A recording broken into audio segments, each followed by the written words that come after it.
Bueno, hoy vamos a ver cómo nos deja trabajar el día.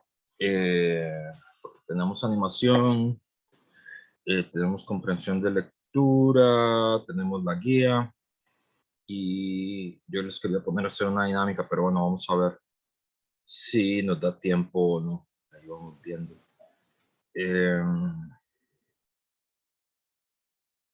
¿Qué más? Ya siguiendo una noble tradición de lo que es este grupo en las noticias sancarleñas de la semana. Ahora tienen un alcalde indiciado.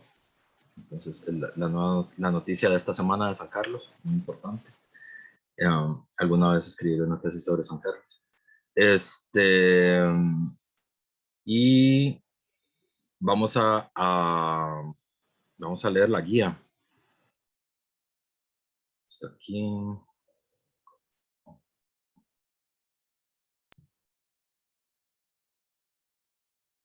Ok, esta es la guía de trabajo, ¿verdad? Es la penúltima evaluación que tienen, ¿verdad? Porque la última es la entrega del folder de comprensiones de lectura, ¿verdad? Eso es como terminarlo, subirlo y ya. Entonces la guía va a ser entregada la semana 14 por el profesor, será entregada por los estudiantes la semana 16. La guía será un cuestionario para evaluar la comprensión y las temáticas de las problemáticas estudiadas a lo largo del curso. La guía, si quieren, puede ser hecha en parejas. Vale 30% la guía. La rúbrica para evaluar cada una es la siguiente. 9% de fundamentación teórica, 9% de claridad en manejo de conceptos y categorías, 9% en análisis y la criticidad, 3% en la calidad de los escritos, es decir, presentación, coherencia de ideas, ortografía, redacción, uso de fuentes bibliográficas, todas las cosas que se necesitan que estén en un trabajo universitario de cuarto año. Obviamente se da por súper sentado que ustedes saben que no pueden plagiar los trabajos ni autoplagiarse, entonces eso es importante. Eh, Nada más no lo hagan porque, bueno, además, yo no sé si ustedes saben, hay herramientas para fijarse en eso y obviamente yo las uso, como el Turnitin. Y la otra cosa es, que eso es bueno que lo sepan también, que es, yo no sé si ustedes lo saben, pero las personas tienden a escribir como hablan, ¿verdad? Es decir, cuando uno lee algo que escribió un estudiante, normalmente uno oye como la voz de ese estudiante, pero escrita, ¿verdad? Porque la gente escribe como habla.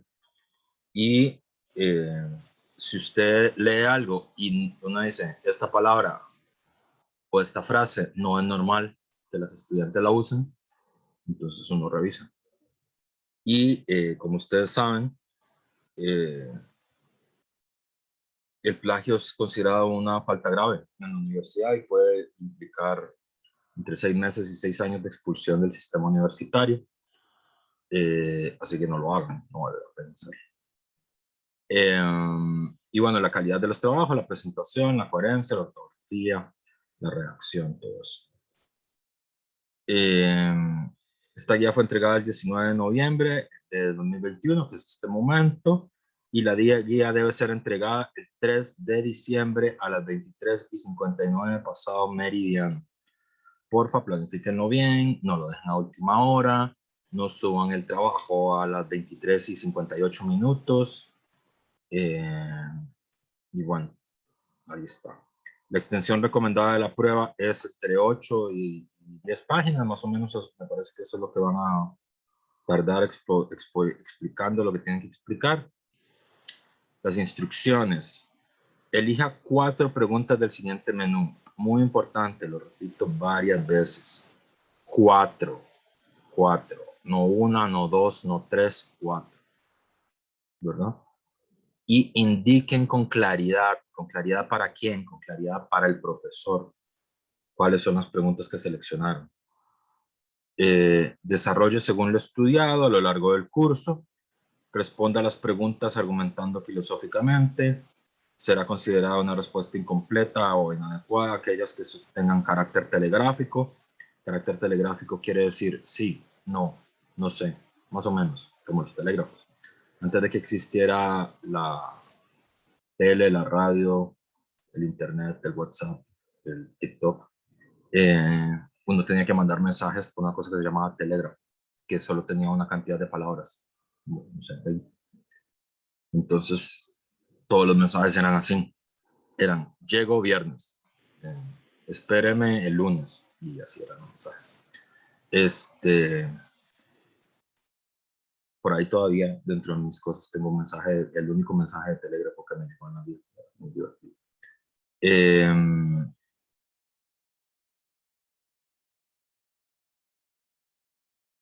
Entonces, no pueden ser telegráficos, tampoco pueden ser notablemente infundados. Es decir, si la fundamentación que ustedes usan eso es así porque mi papá me lo explicó así o mi mamá me lo explicó así, entonces no vale. Tienen que fundamentar porque es eso que ustedes están diciendo. Escriba con claridad, sin errores de ortografía y sintaxis, coloque su nombre, su número de carnet en el examen.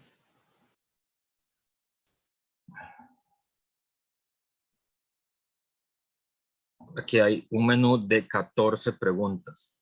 Repito nuevamente, no tienen que responder las 14 preguntas. Tienen que elegir 4 y responder 4. ¿Ok? ¿Cuáles son esas preguntas? La primera, ¿qué es una no persona? ¿Existen otros términos que califiquen a no personas? Utilizando la lectura de Helio Gallardo, Terror y Terrorismo de América Latina, señale y desarrolle dos conceptos posibles de violencia. Dos conceptos. Intente una definición de violencia estructural. Hay dos conceptos de violencia, pero ustedes además tienen que intentar uno de violencia estructural. ¿Qué es eso? Usando como base su experiencia de lectura del informe de Estado de la Nación, ¿cuál aspecto de la ideología dominante en nuestro país se le mostró con más claridad? Desarrolle de manera detallada. Ahí la clave está, en el desarrollo de manera detallada. Analice un ejemplo de pánico moral y muestre sus rasgos ideológicos más marcados. Usando como marco analítico el texto de Gallardo, Imaginario sobre el pobre en América Latina, explíquelo ilustrando con dos casos locales, por lo menos, de este imaginario. Es decir, el texto de Gallardo da 4 imaginarios sobre el pobre en América Latina, ¿no? El católico, el desarrollista, el de la Revolución Cubana y el neoliberal. Entonces, con ejemplos locales, ustedes tienen que mostrar cómo aparece ese imaginario en Costa Rica, ¿verdad? Señale usando los textos de Atilio Borón cuál debe ser, usando los textos, usando los textos de Atilio Borón, señale cuál debe ser la tarea de las ciencias sociales en el siglo XXI para develar los rasgos ideológicos de las políticas sociales. 7. Se puede construir un concepto de ideología usando como material el texto de Anester Ceseña, Estrategia de Construcción en Hegemonías sin Límites. 8. ¿Cuál es la relación entre libertad y desarrollo para Amartya Sen? 9. ¿Es el concepto de desarrollo un concepto ideológico? Responda detalladamente sí, no y por qué sí, por qué no. Usando ejemplos locales, muestre cómo aparecen los mitos sobre la ley y el orden que analiza Huajuanca. Son 4 mitos, me parece. Entonces, cómo aparecen con ejemplos locales. 11. ¿En qué consistiría un concepto ideológico de terrorista y en qué consistiría una explicación teórica de la práctica terrorista? ¿Cuáles son los rasgos ideológicos más notables del neoliberalismo? ¿En qué consiste el tecnocratismo como ideología? ¿En qué consiste el posmoderno? Esas son las 14 preguntas del menú. Ustedes eligen 4. ¿Cuáles 4? Las que más les interesen. ¿Entendido? Sí, profe. No hay dudas, observaciones, preguntas, insultos. Nada, todo bien. Bueno, el 2 de diciembre, ¿verdad? De ahí, bueno, si salen, supongo que saldrán los dudas en el camino. Bueno, me escriben si tienen dudas. Okay.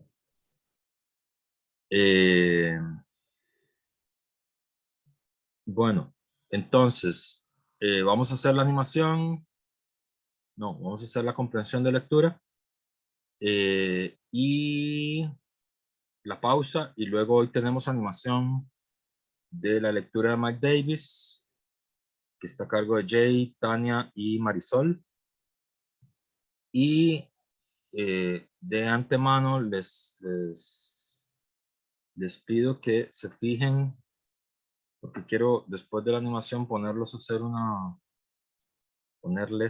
una dinámica que tiene que ver con este artículo del semanario Universidad, que hay que verlo en línea, no lo pude bajar en Word para que lo vieran, no sé, de otra forma, porque además ahí tiene una base de datos donde uno puede comparar el lugar y el distrito donde uno vive, y parte del ejercicio va a ser que van a ser grupos y se van a comparar en ustedes mismas en las condiciones que hay en su distrito, y a partir de ahí van a ver qué les motiva, qué les... Ay, se puso la música. Y eso. Entonces tienen que irse fijando si pueden conectarse. Profe, Entonces, pero esto lo vamos a hacer ya, lo de... no, vamos a hacer primero la comprensión de lectura. Ok.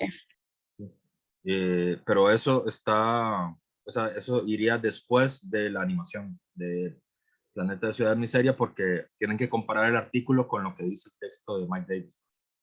Entonces, primero, o sea, vamos a hacer la comprensión, la pausa de desayuno y la animación, y luego esta otra dinámica. Vamos a ver si nos da tiempo. Depende. Esperemos que sí. Entonces, las voy a pasar a los grupos. Bueno, profe, nosotros pusimos un párrafo que estaba arriba de la lectura que dice: la práctica de meditación conocida como mindfulness es la nueva espiritualidad capitalista. Fetichiza el presente, favorece el momentismo, fomenta el odio de la memoria histórica y apunta contra la imaginación utópica, una nueva espiritualidad a la medida del mercado.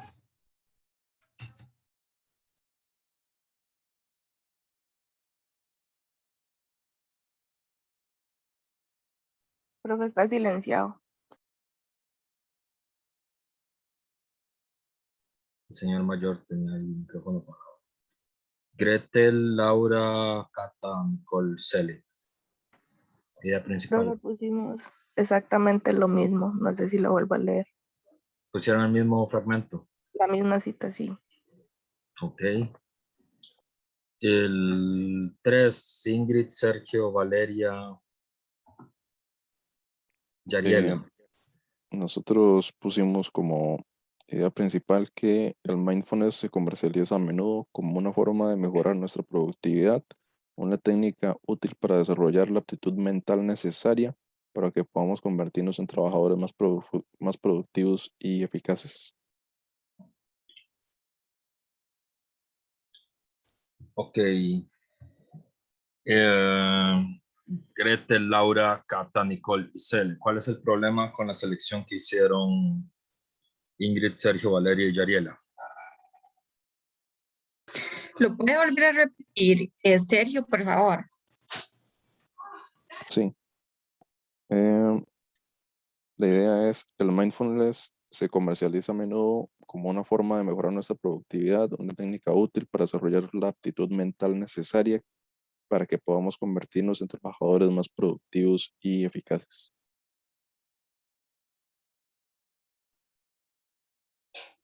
Volver a decir para volverlo a ver. O lo puedo escribir quizás en el chat para La pego por el leer. chat, profe, para que lo por puedan ver ellos. Es que es como un ejemplo, profe. Bueno, ejemplifica cómo se manifiesta en la realidad social. Claro, bien por Gretel. ¿Cuál es el problema del fragmento que seleccionaron Ingrid, Sergio y Valeria? Que es que lo que seleccionaron es un ejemplo de lo que el mindfulness hace, ¿verdad? Y normalmente los ejemplos nunca son las ideas principales, porque los ejemplos lo que hacen es ilustrar las ideas principales. Entonces ahí está el catch. Muy bien, fíjate. Alison, María, Mariani y Raquel y Georginette.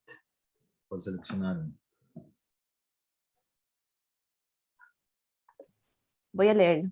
Ujú. Bueno, básicamente es la que las chicas ya dijeron. La práctica de la meditación, conocida como mindfulness, es la nueva espiritualidad capitalista. Fetichiza el presente, favorece el momentismo, fomenta el olvido de la memoria histórica y apunta contra la imaginación utópica. Ok, muy bien. Fíjense que aquí hay un avance, digamos, de nuestro tallerismo después de un año de hacer talleres sobre esto. Fíjense que 3 de 4 dijeron, es esta, ¿verdad? Ya después de mucho practicarlo. Y espero que eso sirva, porque ese es el punto, ¿verdad? Como siempre. Y luego aquí hay otras cosas que vale la pena.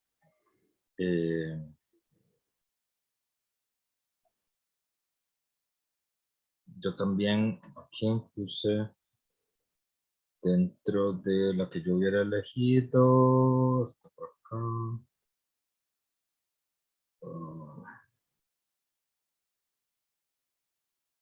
Este es esto. Punto que no encuentro el fragmento.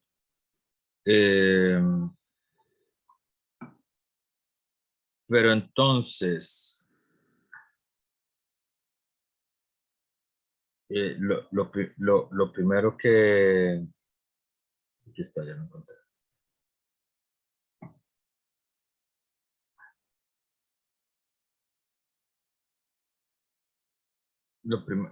Este es el que a mí también me parece, ¿verdad? La máxima, que hay un punto, le dicen la máxima, ¿verdad? Entonces eso le tendría que poner las alarmas a uno. El movimiento es vivir el presente.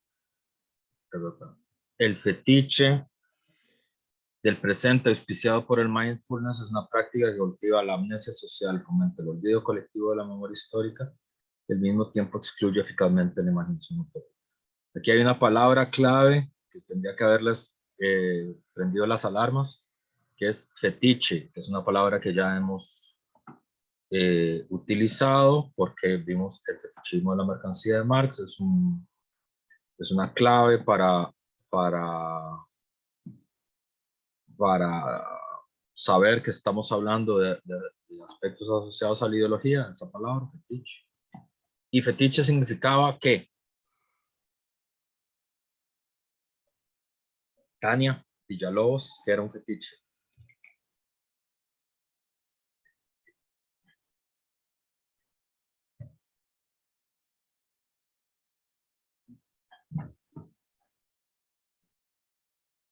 Ay, profe.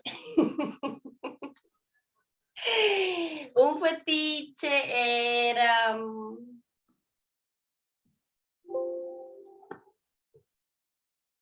¿Qué era un fetiche? Un fetiche era...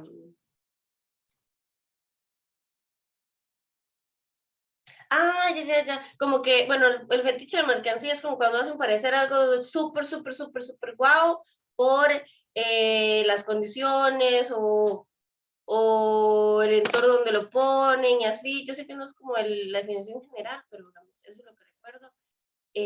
Como que le dan un valor agregado, una cuestión así al objeto en sí. Ay, dame un segundo, yo pensaba que estaba... Se le va a apagar. Ahora sí, ya. Pensé que tenía el sonido apagado y no. Ahora sí. Profe, Eh, el tema del fetiche no es que es como una especie de representación. Gracias, Mara. como una representación, como una foto. Que representa, digamos, una representación, en este caso sería como simbólica, esa caraja, ese mil no sé qué, dijo, es como una Mindfulness.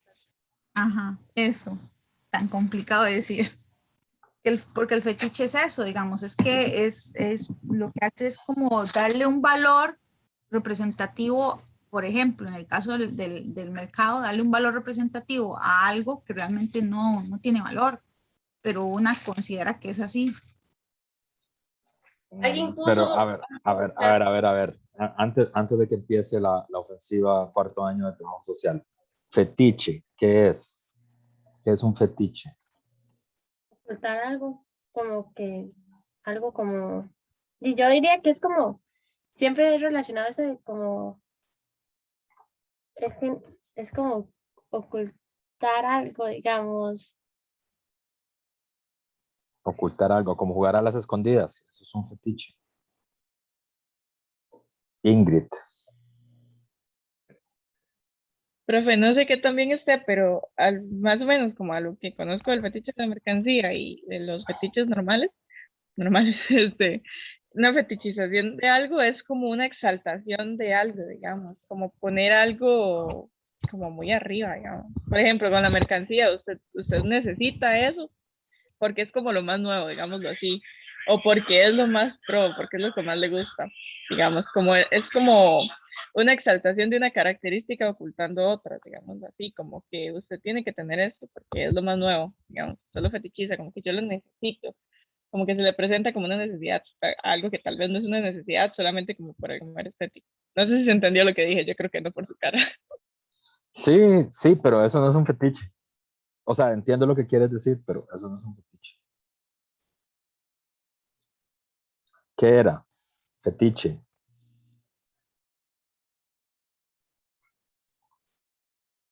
Acaban de perder todo. Ocultar en este caso la relación es una representación falsa. Fetiche es una palabra que viene del portugués que significa hechizo. Fetiche. Un fetiche es un amuleto. Eso es. ¿Y qué es un amuleto?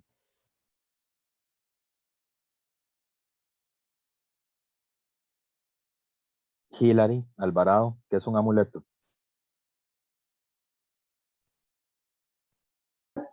Ya, profe, un amuleto es algo que yo cargo con fe, un objeto, para que no me suceda algo así. Muy bien, es un objeto que cargo con fe para que no me suceda algo. ¿Qué es ese algo que no me sucede? Ojo que puede ser algo que me sucede o algo que no me suceda. Por Por ejemplo, ejemplo, profe, esta pulserita roja que utilizan, ¿cuál pulserita ¿cierto? Que roja? es No sé. como un amuleto, una pulserita roja que se utiliza para la envidia. Para la envidia. ¿Y qué función Ujú. cumple, perdón? Digamos que se Para la tener envidia pone o para qué? para cubrirlos de la envidia, más bien, de que las envidias no lleguen a usted o algo así. Para protegerse de los envidiosos, sería. Exactamente. Jay, y creo que Marisol también quiere decir algo.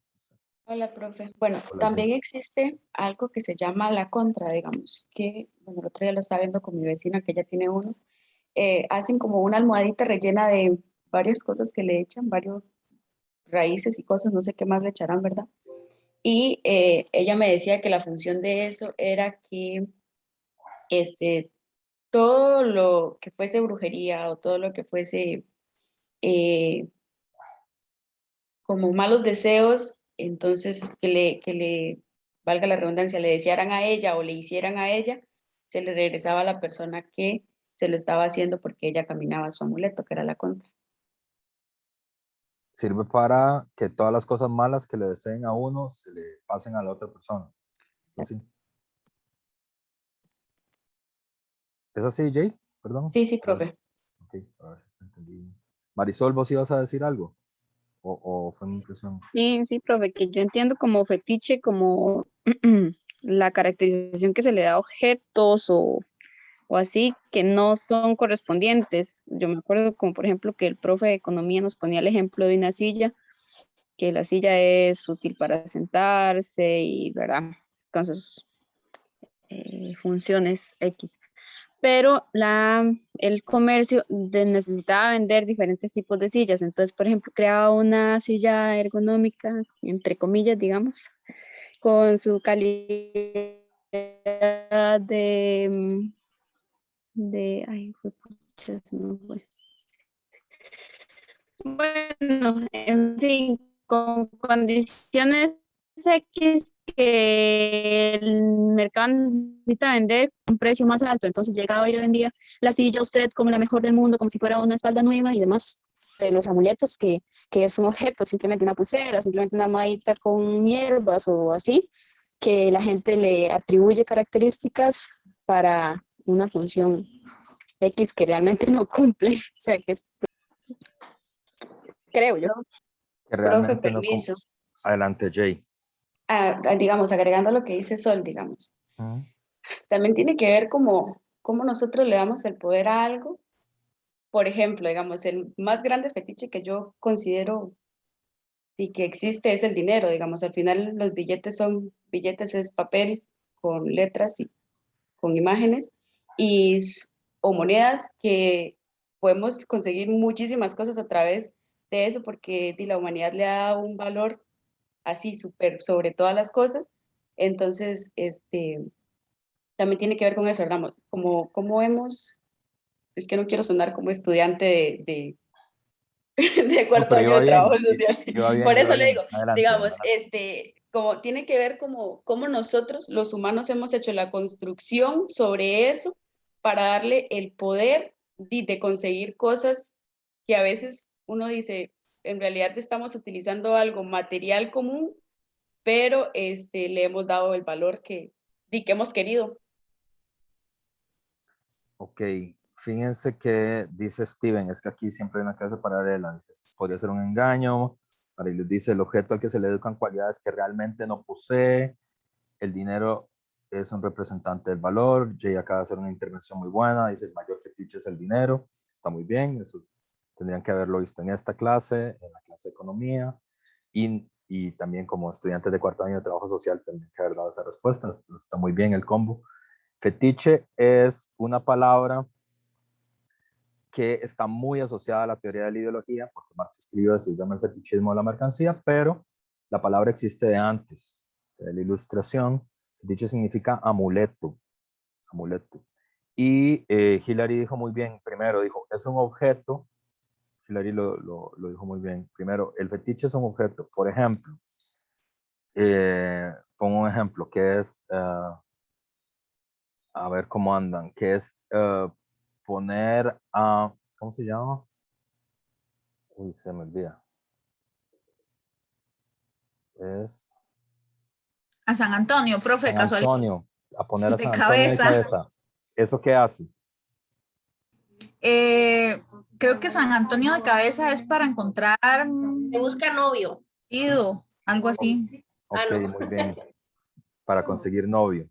Entonces, supongo que no es pregunta personal, obviamente, es para ilustrar lo que quiero decir. Supongo que algunos de ustedes han tenido novio o novia o pareja, o enamorado o enamorados o lo que sea que tengan, no es relevante para esto, pero ¿qué se necesita para eso?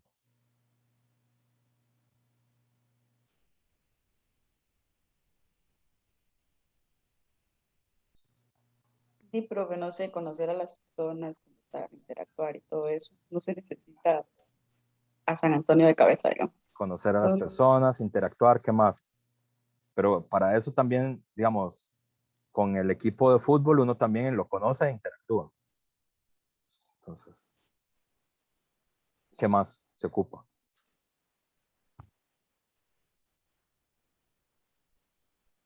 Profe, ¿cuál fue la pregunta?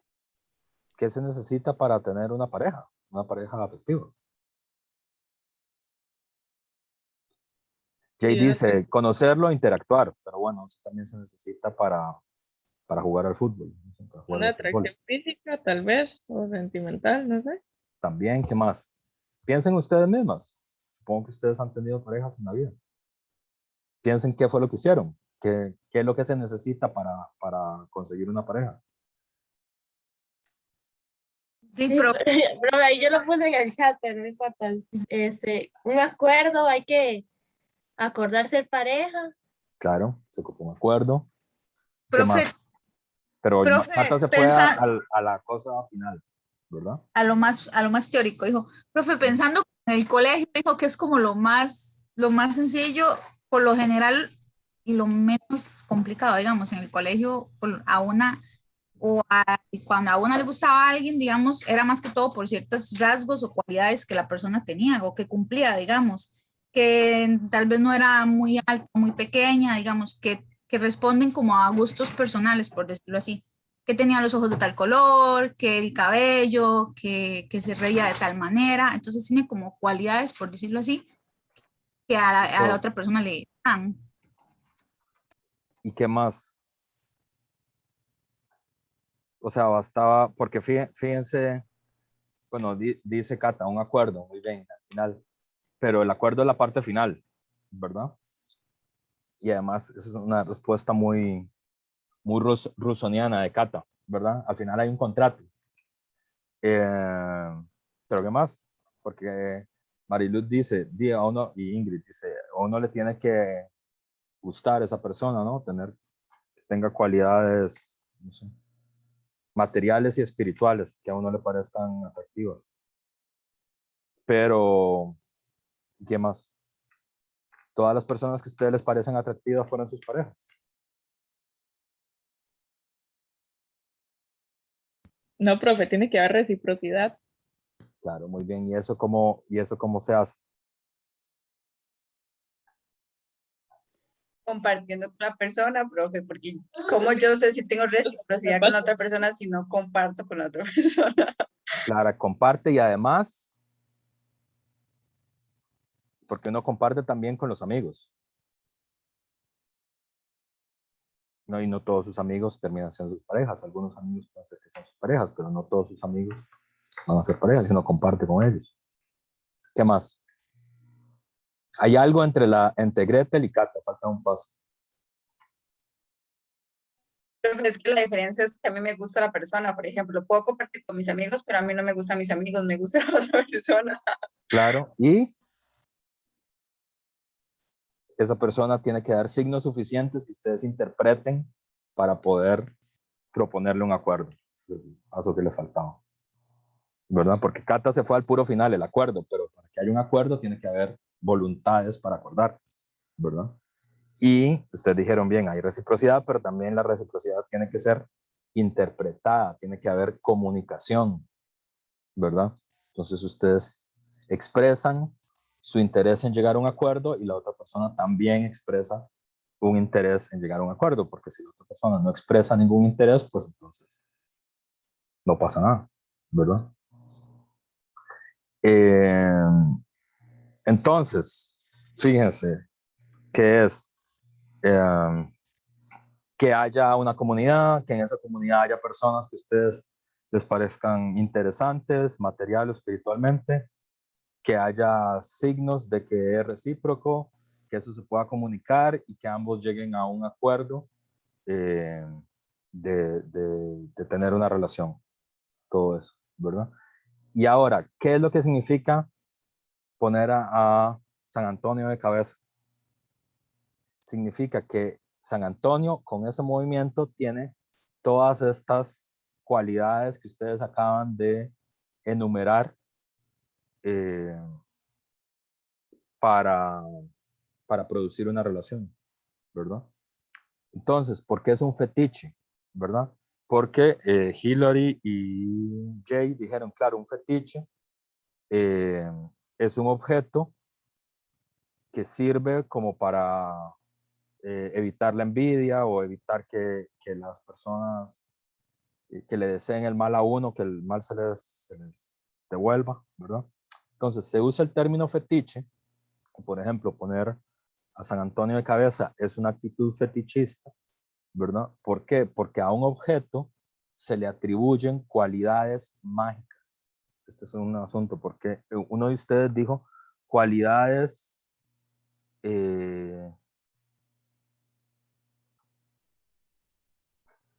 ambos se gustan. Bueno, entonces, no vi la clase, es que ustedes son muy veloces escribiendo en el chat, entonces pierdo la línea. El amuleto tiene, y se le dice fetiche, por eso, y es un hechizo, porque es un objeto que tiene cualidades que se le asignan. La comunidad humana le asigna cualidades que no tiene, pero no es un error, porque algunos de ustedes dice que es un objeto que se le asignan cualidades que no tiene. Está bien, pero eso podría ser un error. Por ejemplo, yo podría creer que eso nos pasa mucho con los artefactos tecnológicos, ¿verdad?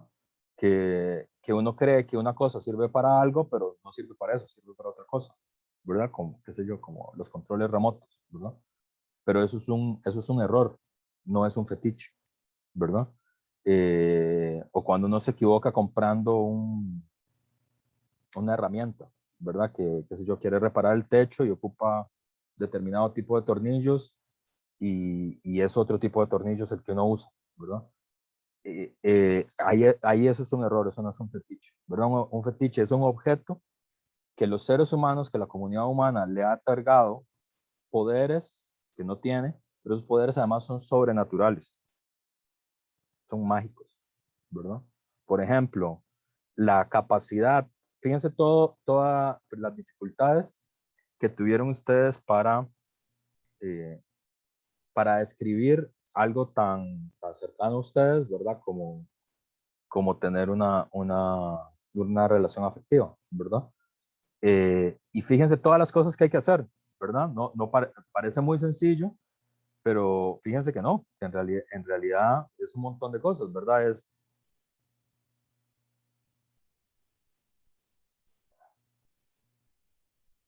Dice Mariluz, mi mamá dice que si se desea tener una casa propia, debe dejar la Sagrada Familia en el piso, en una esquina de la casa, para que la repare uno. Claro, es ese tipo de comportamientos. Fíjense qué interesante. Ese tipo de comportamientos son comportamientos fetichistas. El que describe Mariluz o el de poner al santo de cabeza y eso. ¿Por qué? Porque se le atribuye a ese objeto el poder sobrenatural de producir relaciones o de otorgar propiedades, ¿verdad? Y los objetos no pueden hacer eso, ¿verdad? Pero la comunidad humana le atribuye a ese objeto ese poder, ¿verdad? Y la ilustración y también el cristianismo, ¿verdad? La palabra fetiche se usaba sobre todo para decir que una persona tenía una religión o un comportamiento religioso primitivo, atrasado, ¿verdad? Por ejemplo, se decía que las religiones precolombinas, que las religiones previas a la conquista de la colonia en América eran fetichistas, ¿verdad? O también este tipo de comportamientos que son muy comportamientos de la religiosidad latinoamericana, ¿verdad? Como los santos y la Sagrada Familia y ese tipo de cosas, ¿verdad? Que eso eran comportamientos fetichistas, ¿verdad? Porque en interpretación moderna de la religiosidad, uno no debería uno no debería tener fe porque los santos le den algo, ¿verdad? Entonces uno tiene que tener fe como parte de su salvación, pero no porque le pueda pedir cosas a los objetos, ¿verdad? Entonces se considera un comportamiento religioso primitivo, ¿verdad? Entonces fetiche, cuando lo usa alguien religioso, quiere decir literalmente brujería, ¿verdad? Por ejemplo, quiere decir religión primitiva, quiere decir brujería. Pero la palabra nosotros la usamos, se usó primero en un contexto religioso, pero luego se asoció, y la teoría de la ideología lo asoció, a cuando uno le atribuye a una institución o a un proceso cualidades que son sobrenaturales o que no tiene, ¿verdad? Y ahí sí está bien lo que señaló Catalina en el chat, ¿verdad? Por ejemplo, el fetiche es que, por ejemplo, el fetiche de la mercancía es que oculta las relaciones sociales de producción de la mercancía y la coloca como si fuera una cualidad del objeto, ¿verdad? Que es lo que señala Marx en el Capital, ¿verdad? Que en el caso concreto, el fetiche de la mercancía no es, yo entiendo lo que quería decir Ingrid. Uy, Gretel dice que ya es tiempo de café. Sí, ya termino aquí, perdón, se me extendió un poco más lo que debía.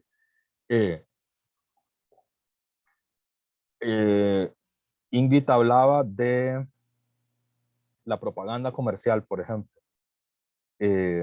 Eso es parte del fetichismo de la mercancía, pero no es el corazón del fetichismo de la mercancía.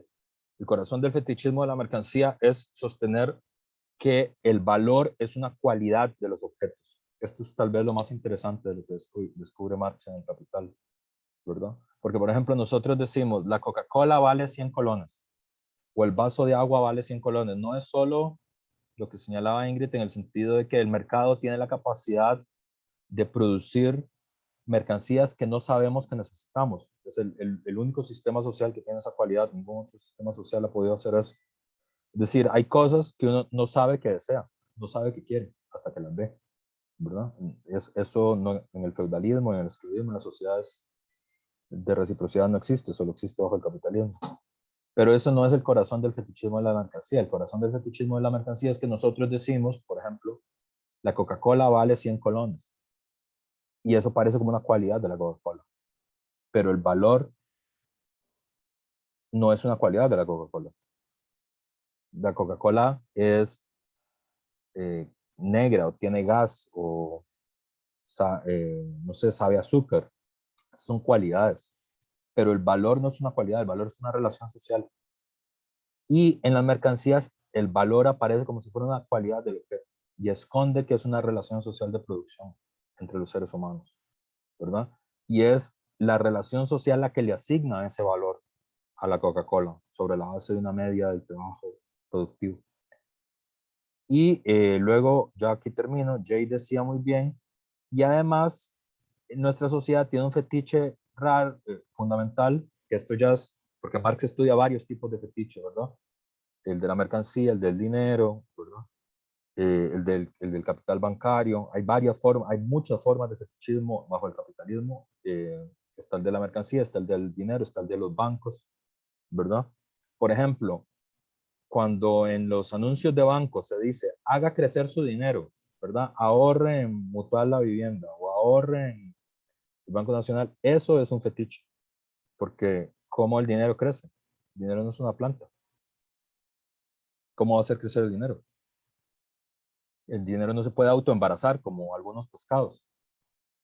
Es literalmente un fetiche. Le están dando al dinero una cualidad que no tiene y una cualidad mágica que no tiene, que es hacerse crecer a sí mismo, ¿verdad? Entonces, el banco es un fetiche, ¿verdad? El dinero también, ¿por qué? Porque señala Jay muy bien, el dinero es una representación del valor de cambio, ¿verdad? Pero lo importante en la vida son los valores de uso, porque el dinero en sí mismo no tiene ningún valor de uso. El dinero en sí mismo es un papel. Lo que representa es todos los valores posibles, todos los valores de uso posibles, ¿verdad? Eso es lo que representa. Pero el dinero no se puede comer, no se puede tomar, no se puede, no se puede jugar, no se puede vestir, ¿verdad? Que es lo que es realmente importante, el valor de uso. Entonces, por eso es un fetiche, ¿verdad? Entonces, esa palabra es lo importante. Y voy a hacer el corte, porque ya son las 8:26 y habíamos llegado a un acuerdo que eran las 8. Entonces, pero tengo que decir un par de cosas más sobre eso, pero recuérdenme que se las diga. Entonces, son las 8:30. Regresamos a las 8:50 para la animación de Mike Davis. La posibilidad de, bueno, ya cualquiera puede compartir, la verdad. Eso le iba a decir. Sí. Permiso, profe. Adelante.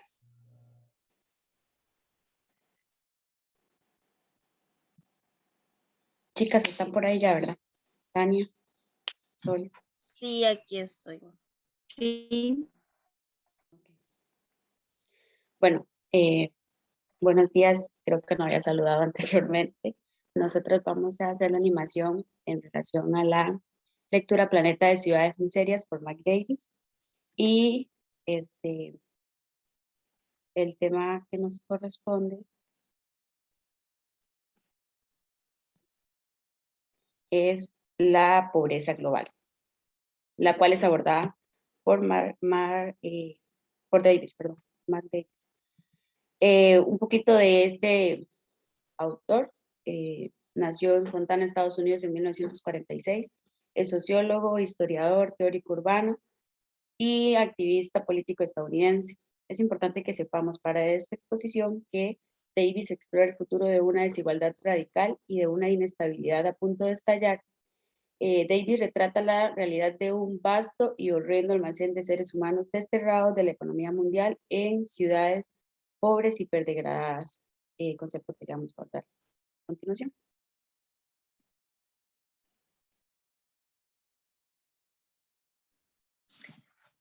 La idea principal.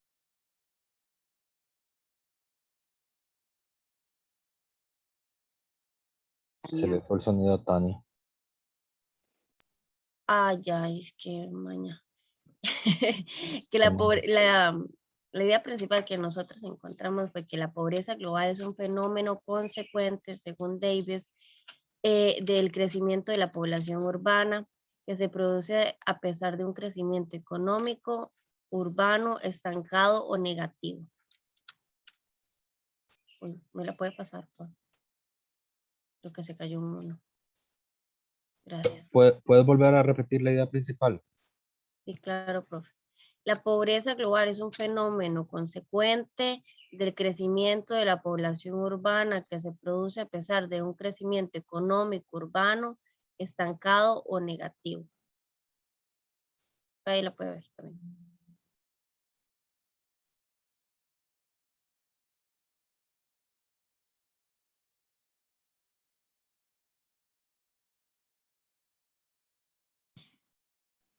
¿Todo bien, profe? Sí, todo bien, continúen. Ok, es que como pregunto yo, ¿se tendrá algo que decir? No. Me quedé esperando. Bueno. No, era para sus compañeras, para que se fijaran en que era lo importante. Ok, entre las ideas principales, bueno, destacamos dos. La primera es que se rescata que debido al crecimiento de la población humana, o hiperurbanismo, se da el hacinamiento, vivienda pobre o informal, acceso inadecuado a medidas sanitarias y a agua potable, así como la inseguridad respecto a la propiedad. Y que el hiperurbanismo es controlado y a su vez dramatizado desde la informalidad.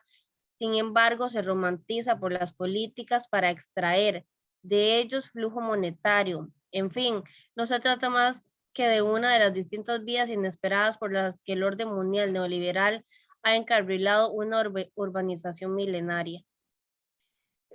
Es que, bueno, no sé si se las explico, porque es que lo que las chiquillas van a decir ahí como que queda más clarito. Si tienen alguna duda en cualquier momento, ¿verdad? Ajá. Sí, por favor. Okay.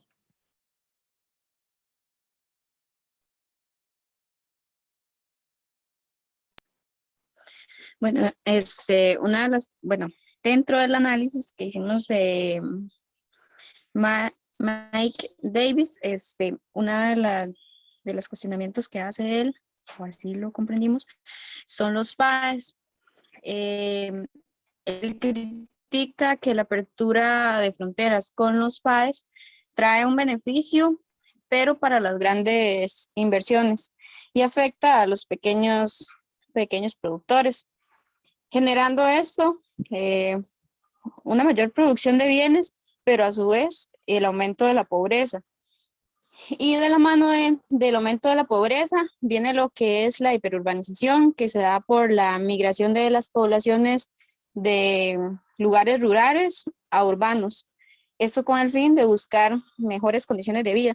Sin embargo, la mayoría de las ocasiones los grupos que son emigrantes de poblaciones rurales se enfrentan al fenómeno de la pauperización.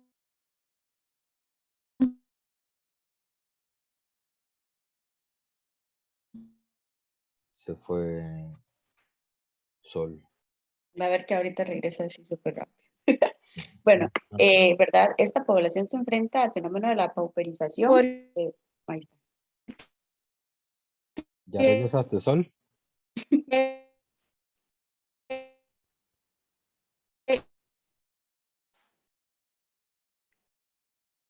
Se lo pegó el con.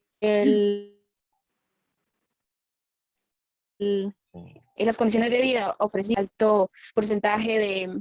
Ay, ahí me escuchan. Sí. Hola, Marisol.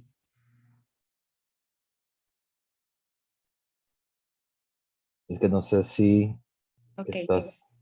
Ya. Creo que es que tiene muy mal internet, entonces no Sí, sé si sí. está ahí. Pero bueno, vamos a ver. Digamos, las personas migrar y buscando una mejor calidad de vida, ¿verdad? Se enfrentan al fenómeno, como decía Sol, de la pauperización, o bueno, del empobrecimiento de esta población. ¿Habló alguien? Ya que, por ejemplo, se ven enfrentando la realidad del urbanismo masivo, o lo que nosotros llamamos, ¿verdad?, los barrios empobrecidos, lo que son los precarios y todo esto, donde las personas en realidad se concentran a vivir y, de hecho, Mark Davis rescataba que estas personas se enfrentan también a lo que es la sobrepoblación, porque se dan casos sociales como por ejemplo los padres y madres adolescentes, que como son familias numerosas, ¿verdad? La economía pues es un poquito más complicada, también es que los ingresos siempre están como al límite de la canasta básica y todo eso no les permite como desarrollarse en realidad con una calidad de vida, por así decirlo, como se debería, sino que apenas lo que están haciendo es sobreviviendo a la realidad.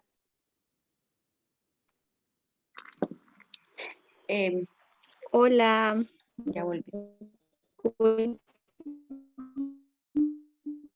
Y creo que sigue pegado.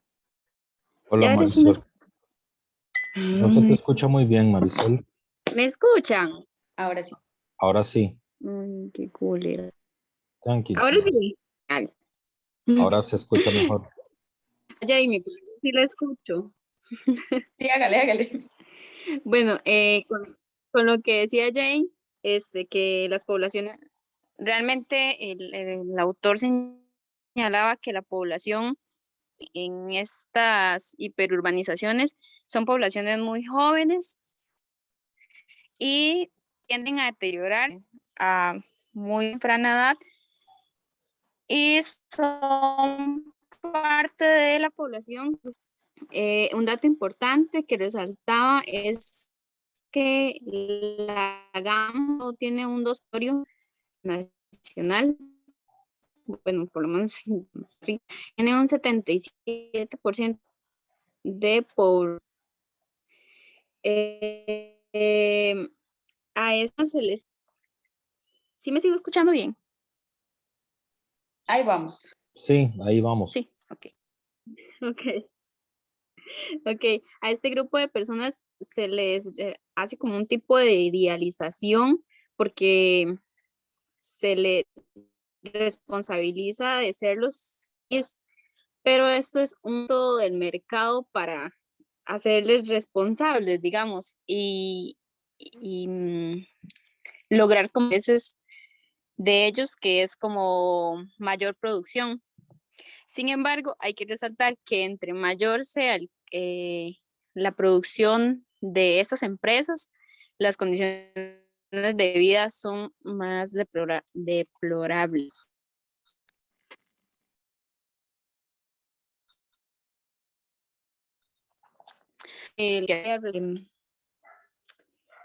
Las utiliza, digamos, como una herramienta.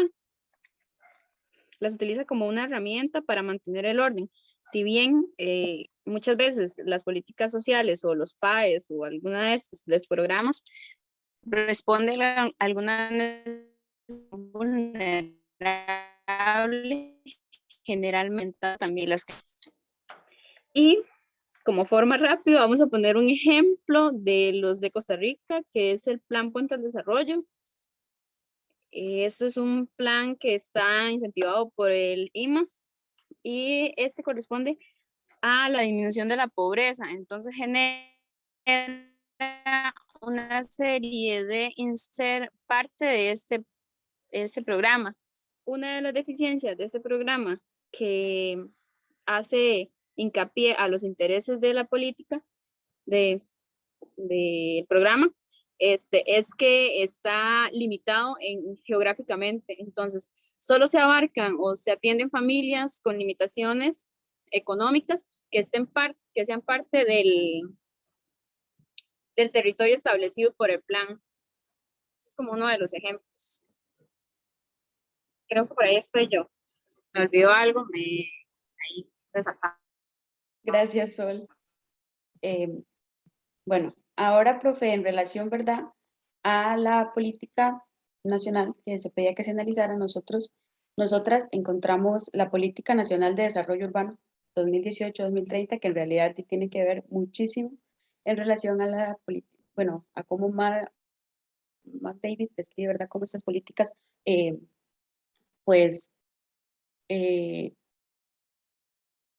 ¿cómo le explicaría? A ver, caracterizan a la población. Entonces, con la elaboración de la Política Nacional de Desarrollo Urbano, ¿verdad?, se requiere promover el ordenamiento de las ciudades a través de un enfoque de desarrollo urbano sostenible, donde se impulsa la mejora de la calidad de vida de sus habitantes, pero también el aumento de la eficacia y productividad de las ciudades como entidades colectivas. Hay mucho ojo, ¿verdad?, en esto de la calidad de vida de sus habitantes y como entidades colectivas también, que son decisivas para aumentar la competitividad económica y social de Costa Rica, ¿verdad? O sea que con la puesta en práctica de esta política se pretende alcanzar una mejora para las localidades urbanizadas de Costa Rica, donde se busca satisfacer las necesidades que están presentes en la realidad urbana costarricense. Pero, sin embargo, lo mismo que decía Sol, ¿verdad? A veces es como que se utiliza esto para romantizar las políticas, para romantizar el trasfondo de la realidad. En este caso, digamos, no se trataría en realidad del interés en pro de mejorar la situación de la economía o vida de las personas que residen en las áreas urbanas de Costa Rica, sino que más bien se trata de mantener, por así decirlo, un ejército listo en función de ejecutar labores más importantes para la sostenibilidad de la economía del país. También, digamos, hay que rescatar que, como decía Davis y como mencionaba Sol, creo que era Sol, que los grupos urbanizados o el hiperurbanismo, ¿verdad?, del que él siempre habla alrededor de la introducción de este libro, son precisamente el campo de control desde donde, gracias a las políticas como estas, ¿verdad?, la realidad proletaria de la humanidad o, por ejemplo, de la realidad de las personas de Costa Rica, se ve donde más bien el elitismo logra extraer el flujo monetario como resultado del orden mundial neoliberal. O sea que en realidad lo que importa al final es la estabilidad del país y la calidad de vida de esas personas, que era lo que yo les decía, queda desplazada, porque como ya mencionábamos con la pauperización, ¿verdad? Se genera una gran cantidad de empobrecimiento y de otras situaciones de vida que en realidad no cubre esto que le llaman la Política Nacional de Desarrollo en realidad. Y que en los barrios, en los precarios, se dan más bien las peores condiciones de vida y más bien, digamos, es donde les mencionaba, de ahí sale el flujo económico más importante que sostiene al país. Y de hecho, esta Política Nacional de Desarrollo menciona mucho como, ok, hay que ver en pro de mantener las calles bien buenas y todo para el transporte de mercancía, hay que mantener las vías o la interacción entre ciudades estables porque es lo que tiene que ver con la economía y esto y lo otro, pero en cuanto a la parte de desarrollo urbano y todo eso, pues no le veo como que le den un gran trasfondo, porque se enfocan más como en las necesidades principales para la economía y no como para el desarrollo realmente urbano. Bueno, encontramos esto que se llama Un abismo, es una reflexión, se las queríamos compartir porque nos pareció que también va de la mano con esto, ¿verdad? Y dice así: porque cuerpo y territorio lo son todo, lo son los miles de kilómetros para llegar, lo son las fiestas que hay en el camino y por sobre todo la entrega. Esa entrega absoluta hasta ocupar todo. La física impide que dos cuerpos ocupen el mismo lugar al mismo tiempo. Por eso son vanguardia, porque despejan, ocupan y resisten. El runflerio es vanguardia de la resistencia. Son resistencia y ocupación. Son la son la real resistencia que no está en otro lado, está ahí, ahí mismo. Son vanguardia de la ocupación. Son el real enemigo que está enfrente de la restauración donde más les duele, en el orden necesario para sus negocios. Para resistir genuinamente es necesario morir políticamente y no quedar atado a apelaciones nostálgicas, explicaciones absurdas y artificios morales. Morir como gesto, soltar el cuerpo político. La calle José León Suárez de Liniares habla más de la vida, la resistencia y el aguante que las plazas de los empoderados. Ya sabemos que el consumo libera, desata forma de vidas inauditas, rebeliones permanentes, mutaciones del territorio, descalifica ideas muy asentadas. El horror que les permite a algunos es el goce de la vida runflas, lo que hace pegar un grito desesperado y complejo.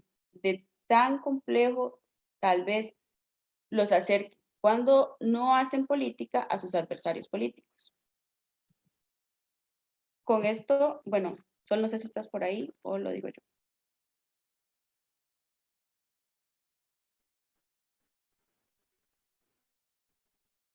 Sol, ¿estás ahí? Sí, por aquí.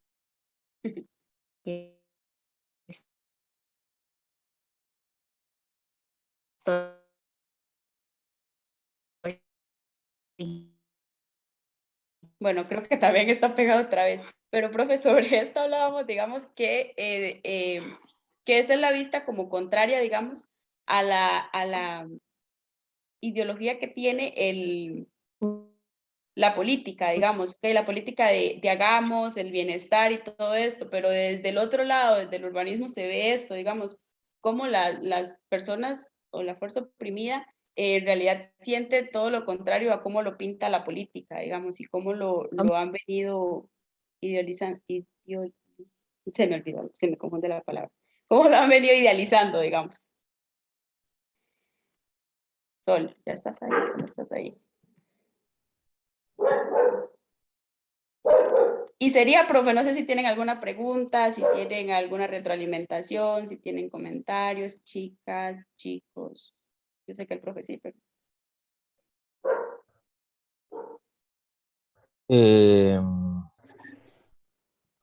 ¿Me escucho? ¿Qué fue qué fue de toda la lectura lo que les pareció más interesante, más llamativo, más como, mira, esta vara no la sabía y ahora sí la sé? En realidad, profe, lo primero que a mí se me vino, digamos, a la cabeza es que no sabía que existía en general, digamos así, de manera a grandes rasgos, un libro o un autor que se especializara como en esto, en el análisis de las ciudades, ¿verdad? En cómo se está creando o cómo se idealiza el urbanismo y todo esto. En realidad no sabía que existía esto. Y de hecho me di cuenta que esto es solo la introducción, entonces me parece que es muy bueno como todo el análisis que hace. Profe, Adelante, Tania. a mí lo que yo dije, wow, fue cuando dicen que, como que, yo no sé o sea, de cuál país hablaba exactamente, pero decía como que en el centro, por decirlo así, en la capital, había como 2% del total de la tierra y 77% del total de la población. Y yo me quedé como, o sea, muy impactante. Y también como que traía algunas cifras de la cantidad de personas que va a haber como de aquí al 2050 o una cuestión así.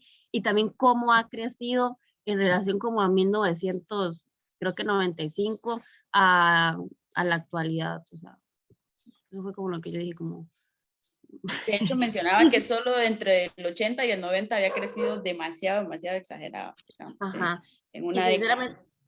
sinceramente leer yo duré varios días como leyéndola así por partes y fue bastante pesado, pesado no, digamos, respecto a la temática y a todo lo que habla y a toda la realidad social que muestra el texto en realidad.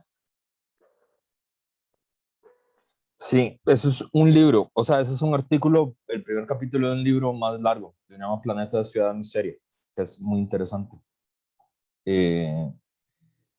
Y el término que usa es un término que está en inglés, que en español no tenemos un término para eso, y que es muy curioso porque América Latina es una zona donde hay muchas áreas urbanas hiperdegradadas, ese es el concepto, ¿verdad? En español así es como se define. En inglés hay una palabra que es slum y ellos lo traducen como ciudad de miseria, ¿verdad? En América Latina no hay un concepto, pero sí hay muchos términos que se refieren a eso. Habíamos hablado de eso, ¿no? En México le dicen vecindad, en Brasil le dicen favela, en Perú le dicen pueblos jóvenes, en Argentina le dicen villa miseria, aquí se le dice tugurio, ¿verdad? Es como la forma en la que se refieren a las áreas urbanas hiperdegradadas, que es un lugar urbano donde hay más de 200 pobres por hectárea. Eso es lo que define un slum. Si hay más de 200 pobres por hectárea. En el país deben haber como unas 13 o 16 zonas que se consideran áreas urbanas hiperdegradadas.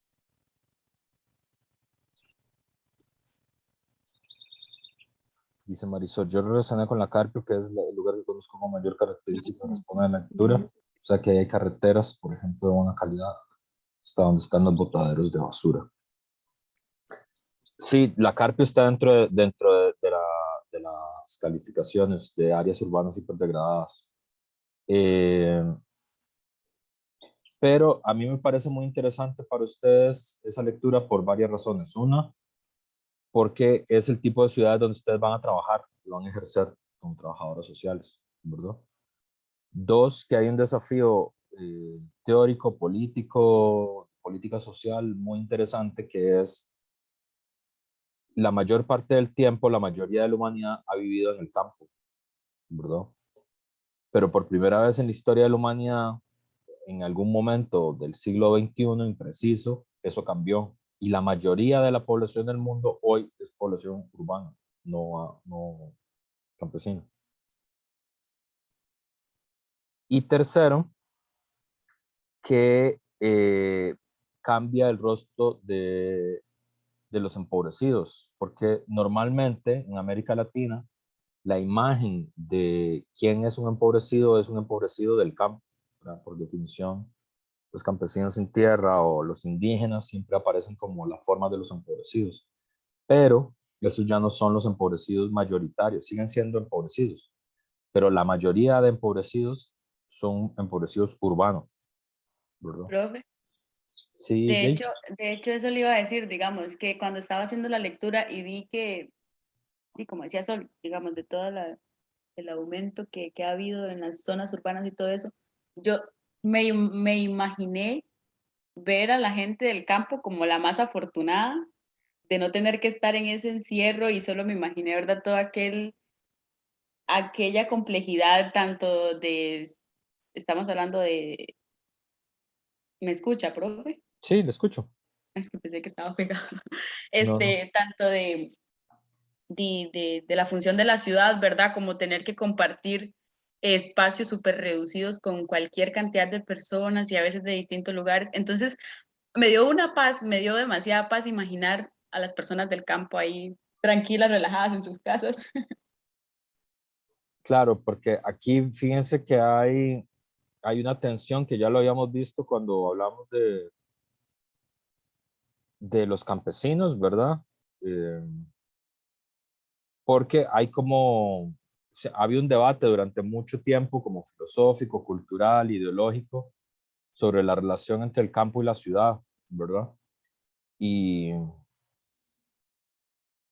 por ejemplo, hay desde, por ejemplo, en inglés, uno dice country para referirse al país, pero también para referirse al campo, ¿verdad? O sea, en el inglés, país, digamos, el campo es la nación, pues, la patria es la nación, el país es el campo, ¿verdad? Es, inclusive en el lenguaje, ¿verdad?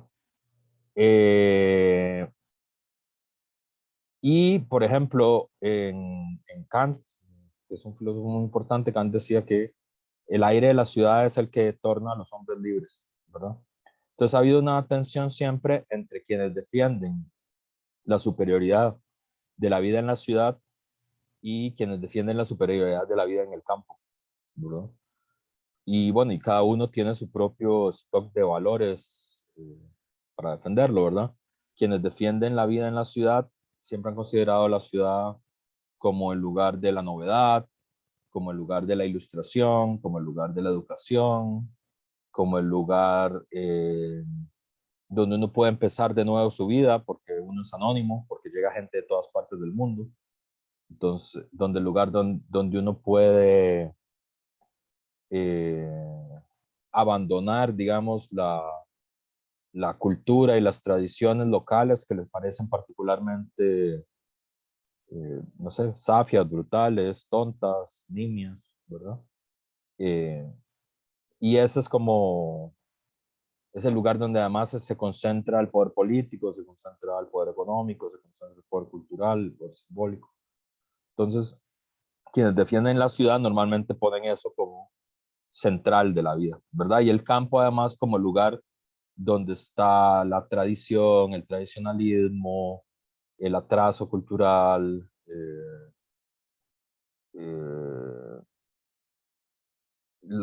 el particularismo, digamos, la falta de horizonte cosmopolita, ¿verdad? Y quienes defienden la vida en el campo, por el contrario, que está muy anclado, por ejemplo, en el, qué sé yo, en el pensamiento religioso, por ejemplo, si ustedes se fijan, las ciudades son los lugares donde está la corrupción y donde está el pecado.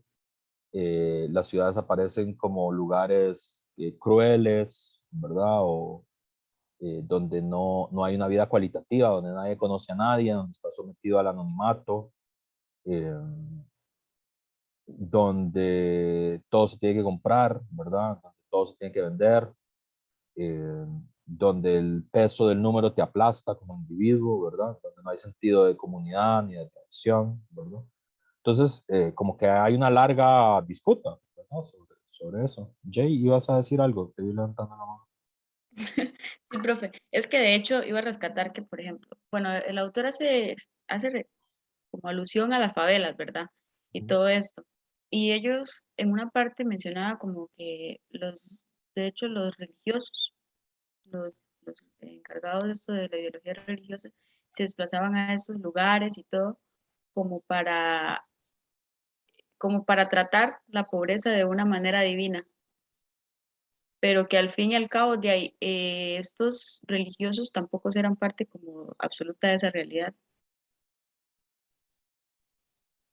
Sí, esa parte es muy interesante de la lectura, porque además, digamos, las ciudades ha visto, digamos, todas las religiosidades han surgido del campo. Si ustedes se fijan, por ejemplo, el cristianismo es bastante fácil de ver. El cristianismo tiene muchas referencias ideológicas al campo, ¿verdad? Como el pastor de almas, ¿verdad? Es obvio que no hay pastores en la ciudad, ¿verdad? O el jardín del Edén, ¿verdad? Ese tipo de referencias son referencias como de sociedades ideales, ¿verdad? Y en cambio, digamos, el pentecostalismo moderno es la primera religión de masas que surge en las ciudades. Eso es nuevo, eso nunca había pasado hasta los años 60. Entonces, ahora en lo que nos queda de tiempo, vamos a hacer un ejercicio corto. Vamos a trabajar 20 minutos, bueno, gracias a Jay y a Marisol y a Tania. Pero aquí yo lo que quiero que hagamos son 3 pasos, ¿verdad? Ustedes en mediación tienen el enlace de una noticia del Semanario Universidad del año 2018. Es una noticia un poco larga. Es un especial en realidad que se llama Costa Rica, la odiosa desigualdad que nos devolvió a 1980. Vamos a trabajarla 20 minutos y luego vamos a regresar para ver qué podemos discutir sobre eso, pero sobre todo, está ahí en el chat, pero sobre todo quiero que le pongan atención y que usen y que mediten. Son 3 preguntas que tienen que resolver, ¿verdad? Leer eso, ver como qué cosas ven en común entre esto que está leyendo y la lectura de Mike Davis, pero además que con la base de datos que tiene el artículo, piensen en ustedes mismas. O sea, que se busquen en la base de datos que tiene el artículo y vean y mediten y vean qué les mueve, ¿verdad? Qué reflexiones les sale de la base de datos que hay ahí, porque ahí está organizado por distrito, ¿verdad? El acceso al agua, el acceso a la educación, el acceso a la seguridad, ¿verdad? Y me cuentan, ¿verdad? Entonces, vamos a trabajar 20 minutos y ya regresamos a la clase. Entonces, bueno.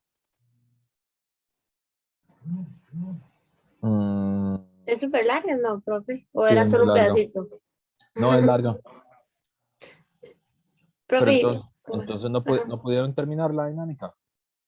no. O Bueno, sea, yo no. nosotros la dejamos a medias y lo discutimos.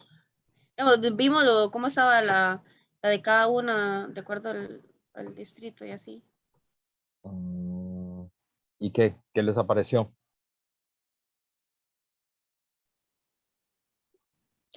Profe, y fue como muy diferente en algunas cosas. Por ejemplo, algo que me llama la atención es que en mi distrito, yo soy de Palmares y ella todos son de San Carlos, la mía está en 100, la seguridad, y en la Jess está como ¿en cuánto está, Tania? Vamos a ver, índice de seguridad. Ajá. Dice, 90.37. Pero algo que tenemos mucha diferencia es la educación. ¿Cuánto la tiene usted, Ali? 74,1. Yo la tengo en 33.55 en San Carlos, Cutris. O sea que Tania es más tiene más propensión de una vida corta o... No, Era profe, la educación, esperanza, profe, no. la Pero también esperanza de por ella es 80. Pero bueno, no sí. por seguridad. La seguridad, sí. quiere decir la posibilidad de tener una muerte violenta. Sí. Ah, Y la esperanza sí. ahí es de 80.2 y la suya, Ali. 79,8. La mía es de 82. 82. Fue mayor que la de ustedes. Uy. ¿Y de qué parte de San Carlos es usted, Mariana? Mentira, 80.2. Estaba viendo otro número. Igual. ¿Y agua? 19,255 litros. 3.378.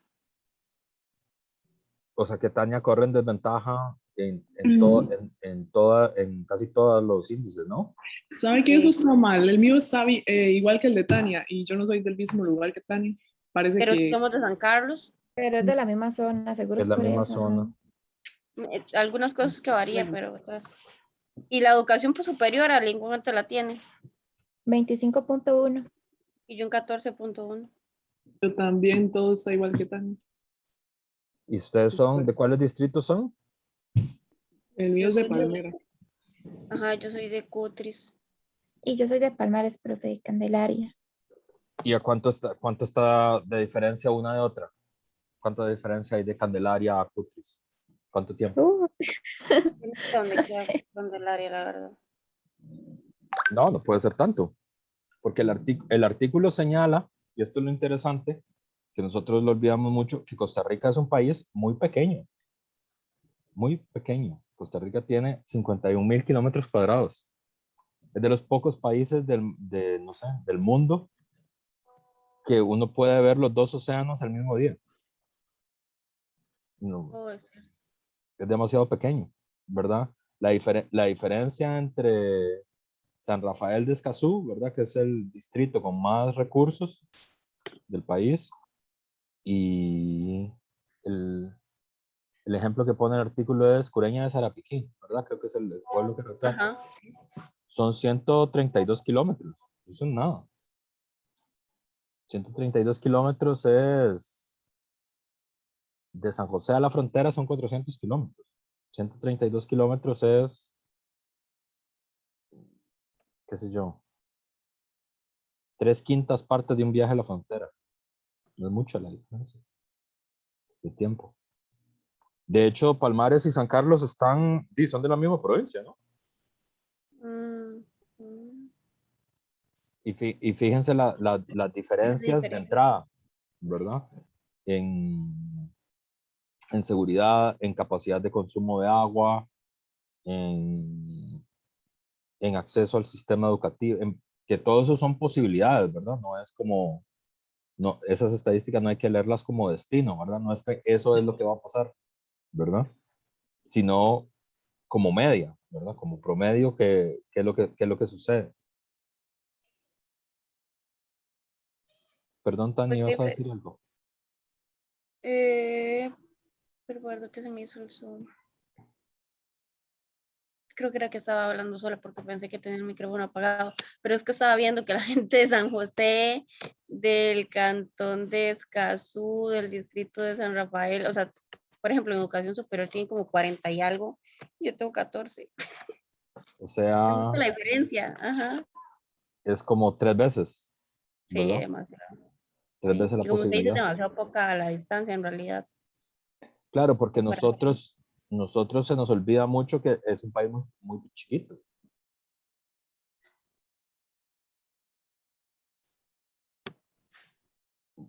Entonces, el artículo habla de que en distancias muy cortas uno puede ver diferencias sociales muy intensas, tanto como para que algunos distritos del país, como este que usted está señalando, San Rafael de Escazú, que es el que tiene más recursos, ¿verdad?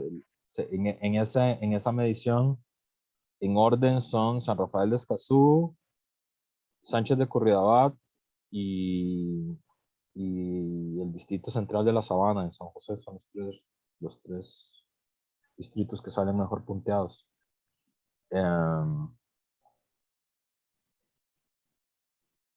El artículo dice, en algunos lugares del país, los índices son índices europeos, ¿verdad? Es lo que dice.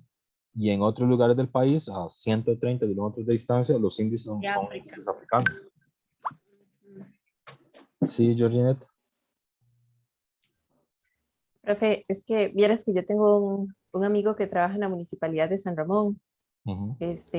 Bueno, y yo un día le preguntaba sobre estos índices, ¿verdad? Yo le decía, porque también hay como unos concursos que se realizan a final de año, principio de año, no recuerdo bien, en donde se premian a las municipalidades por el desarrollo que han logrado durante ese tiempo y digamos, como a las que tienen mayores proyectos de emprendedurismo, las que tienen mayores proyectos en infraestructura y cosas así, ¿verdad? Hay un montón de premios.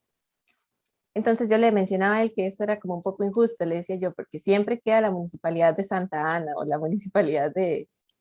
Y yo incluso, digamos, le decía yo, es un poco desigual. Entonces él me comentaba que esto está muy mediado también por el factor de los ingresos, ¿verdad? Económicos. Él me decía, no es lo mismo jamás, por ejemplo, la municipalidad de Esparza, que creo que es la que cuenta con el puerto de Caldera, me decía él, en relación con la municipalidad de San Ramón, de los ingresos que tiene. Entonces, esos datos se basan a partir de esos ingresos y por eso es que, y las premian y les asignan un valor porcentual, digamos, les dan un dinero de más. Entonces, o sea, sigue siendo una reproducción de, incluso de la pobreza, ¿verdad? No hay como, no se ataca de ningún modo, sino que más bien se exalta, por así decirlo, de esas medidas neoliberales. Claro, eso es muy interesante porque una de las cosas que a las que les tocó el informe del Estado de la Nación, creo que lo dijeron. Pero bueno, es una cosa que se discute mucho en el país, creo que es un tema interesante para gente que estudia trabajo social, es que en el último tramo lo que se ha visto es un poco, los últimos datos lo que arrojan, que es esto que Jordinet también señala, que es al final la política social, media vez hecha toda la inversión, ¿verdad? No está contribuyendo o no contribuye a nivelar las desigualdades, sino que más bien parece que las radicaliza, ¿verdad? Y entonces efectivamente este tipo de premios y felicitaciones y premios que a veces son premios en efectivo también, de más recursos, más esto, sobrepremian a los lugares que ya están bien, ¿verdad? Porque son los que tienen más recursos, por lo tanto son los que tienen más posibilidades de hacer cosas, por lo tanto son los que les salen mejor los índices, siempre, ¿verdad? Sí, profe, yo le comentaba a él porque yo recuerdo que esa vez yo había visto esa noticia y decía que les iban a premiar con un equipo para la construcción o reparación de infraestructura, por ejemplo, de carreteras y todo eso. Entonces decía yo, qué interesante, porque ¿para qué le van a dar, digamos, toda esa maquinaria ya en Escazú, habiendo tantas municipalidades con necesidades, por ejemplo, aquí, incluso en San Ramón, en San Carlos, ¿verdad? En todos esos lados que hay carreteras que están en condiciones precarias y les mandan allá esos equipos, pero bueno. Claro, porque fíjense que aquí es donde está la trampa, porque estos sistemas lo que asumen es como que, digamos, los comportamientos deseados hay que premiarlos, los comportamientos indeseados hay que castigarlos, ¿verdad? Para que mejoren, castigarlos entre comillas, no castigarlos físicamente. Y sobre esa base es que es posible una mejora, ¿verdad? Pero lo que señala el texto de Mike Davis, también lo que yo quería como que ustedes vieran numéricamente, es eh,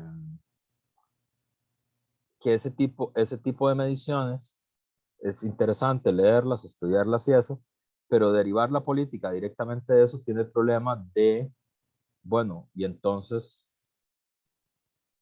¿cómo resuelvo yo si no, o sea, si la carrera empieza con tanta diferencia, ¿verdad? Porque la idea del mérito, ¿verdad? Como un valor que es un valor neoliberal central de la sociedad, pero también un poco, inclusive las políticas sociales están asociadas a eso, desde que son focalizadas, están asociadas a que tiene que ver con un sistema de méritos y responsabilidades. El problema es, bueno, pero ¿qué tiene que ver mi mérito y mi responsabilidad con que el EVAIS llegue a donde yo vivo cada 15 días? Es decir, porque eso tendría que ver algo con mi responsabilidad y con mi mérito, ¿verdad? O que es el caso este que ponen, el de Coreña de Sarapiquí. Y el caso contraste, obviamente, es San Rafael de Escazú, que dice, bueno, los 4 mejores hospitales del país están en un radio de 10 kilómetros, ¿verdad? De este lugar. Entonces, con un acceso tan diferenciado, ¿verdad? A los servicios, a las carreteras, al consumo de agua, a los sistemas educativos, y no hay forma de emparejar. Digamos, con política focalizada no hay forma de emparejar, no emparejas, ¿verdad? Entonces, al final lo que resulta es que al final de la política la cosa empeora, ¿verdad? No mejora, sino que empeora. Y la otra cosa que yo quería que pensaran, que para mí es muy interesante del artículo, y creo que lo hemos discutido, creo que Marisol alguna vez comentó una experiencia, creo que en el otro grupo un chico que se llama Luis comentó también una experiencia parecida. Y que a mí me llama mucho la atención porque como mi familia es salvadoreña, por parte de padre, es un tema que es importante, ¿verdad? Y que aquí yo siempre he creído como que no se hace un esfuerzo suficiente para reflexionar sobre eso, que es el tema del analfabetismo. Es interesante, en el artículo lo plantean, y señala, por ejemplo, en esta localidad, en Cureña de Sarapiquí, que es de donde habla el artículo, es uno de los poblados donde hay más analfabetas, ¿verdad? Y yo no sé si ustedes piensan o han pensado como las cosas que a ustedes les toca hacer, ¿verdad? En relación con la política social, en relación con las instituciones, en relación con las cosas que les toca hacer como trabajadores sociales, ¿verdad? Pero hay siempre una suposición fundamental, que es la gente sabe leer, ¿verdad? Fíjense en todos los, y que tiene que ver con como con un background histórico que tiene el país, ¿verdad? Con una serie de conquistas históricas que tiene el país, que es que el proceso de alfabetización en Costa Rica fue bastante exitoso, fue muy exitoso. Entonces, uno sabe que hay gente empobrecida, hay gente con más recursos, hay gente con menos recursos, pero la gente sabe leer, ¿verdad? Y fíjense que todo el acceso a los servicios está asociado a que la gente sabe leer, ¿verdad? Tiene que llenar formularios, tiene que llenar materiales, si se tiene que quejar, ¿verdad? Por ejemplo, porque, no sé, los servicios de agua no están funcionando, o los de luz no están funcionando, o porque la carretera es un desastre, o lo que sea. Pero cualquier queja, cualquier demanda, pero también cualquier solicitud de los servicios supone que las personas saben leer, ¿verdad? Y la pregunta es, bueno, ¿y qué pasa cuando no saben? ¿Verdad? Y ese es un signo inequívoco, ese es un tema que habla Davis, es un tema que habla Amartya Sen, es un tema que me parece que va a tener unos efectos muy importantes en la historia del país, porque estamos en curso, digamos, está ocurriendo la peor crisis del sistema educativo que ha tenido el país desde que existe el país, ¿verdad? Entonces, ¿qué va a pasar con un país que tradicionalmente se considera a sí mismo alfabetizado? Que sabe leer? Pero ya desde antes de la pandemia había un fragmento de los empobrecidos que no sabe leer, ¿verdad? Y fíjense que más o menos todas sus prácticas, todas sus técnicas, digamos, un poco la formación profesional que ustedes tienen como trabajadores sociales, asume que, bueno, que la gente puede tener dificultades, puede ser empobrecida, pero asume que puede leer, ¿verdad? Entonces piensen el desafío para ustedes de cómo hacer lo que ustedes hacen, pero sabiendo que quien tienen al frente no puede leer, ¿verdad? Eso me parece que es muy, muy interesante de las dimensiones de lo que plantea el artículo. Bueno, son las 10 de la mañana. Si no se terminaron el artículo, como se me señaló Kate, que está un poco lejos, no se lo dejen de leer, porque creo que es importante, que les va a gustar, que es útil, que es interesante. Y sigan pensando en las comparaciones de cada una de ustedes en relación con sus otras compañeras, de los recursos que están cerca de ustedes, de sus distritos, y creo que es una cosa que uno tiende a no pensar demasiado, y cada vez se va a volver más importante, me parece. Bueno, voy a parar aquí.